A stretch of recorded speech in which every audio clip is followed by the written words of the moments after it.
Several months ago, I graduated college with degrees in Spanish and Intercultural Studies. I found myself on a road wide open with possibilities and not much direction. So naturally, I applied to as many jobs as I could, all over the board, turned in applications, had interviews, and was rejected from every single one. Through that experience, I had a mini identity crisis of sorts and was forced to come face to face with my productivity-based mentality and to reevaluate where my value comes from and where my purpose is. Now, through that prayer and reflection, I did find a bit of direction.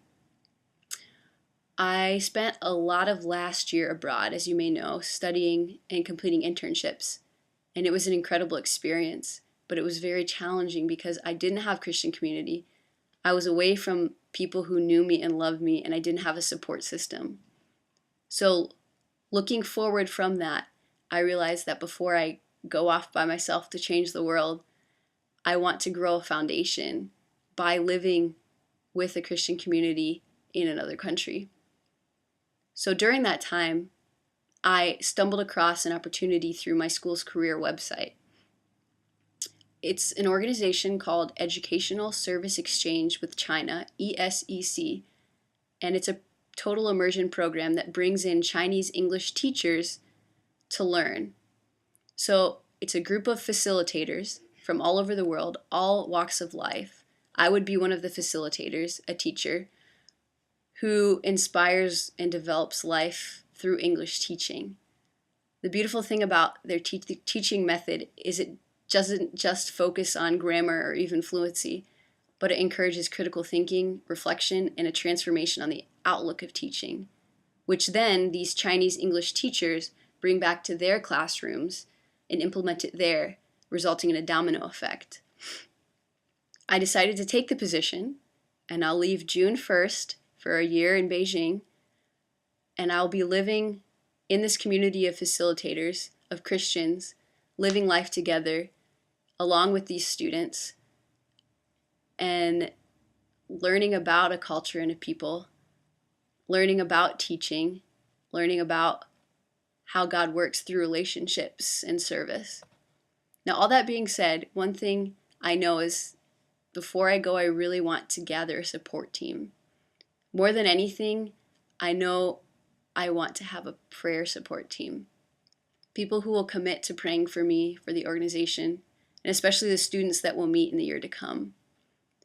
I know how hard it is for me, especially with the over-analytical and complex mind I have, especially in another culture. And so I see how important it is to have prayer support, spiritual support as I go. I'm still learning what prayer truly is, and I think that's a lifelong process. But I would love to have a group of people I can count on to be praying this year, a list of names that I can be encouraged by when I'm struggling, a list of email addresses to send updates to, and a list of addresses to send postcards to. In addition, financially, in all honesty, I am currently struggling to trust that God will provide during this time. I will be getting paid a small stipend each month, but it would be a huge blessing not to have to worry about money while I'm there. Any amount of financial support will lighten the burden of trying to stretch every dollar to love the people I'm living with. I am realizing that I can't come up with everything. I can't provide for all my own needs. I've been working myself into a frenzy to come up with money for plane tickets, for medical expenses, for all the other expenses that will come in the next year. But I realized that now is my chance to commit this to God, to trust that He will provide. Whether that looks like learning to be content with rice and water most days, or whether that looks like having a big enough financial support system to be able to take my students to lunch, I am learning slowly to trust that He will provide.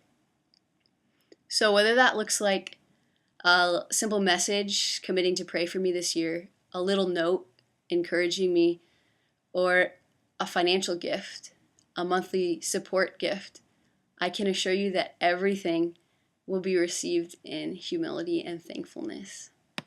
Thanks.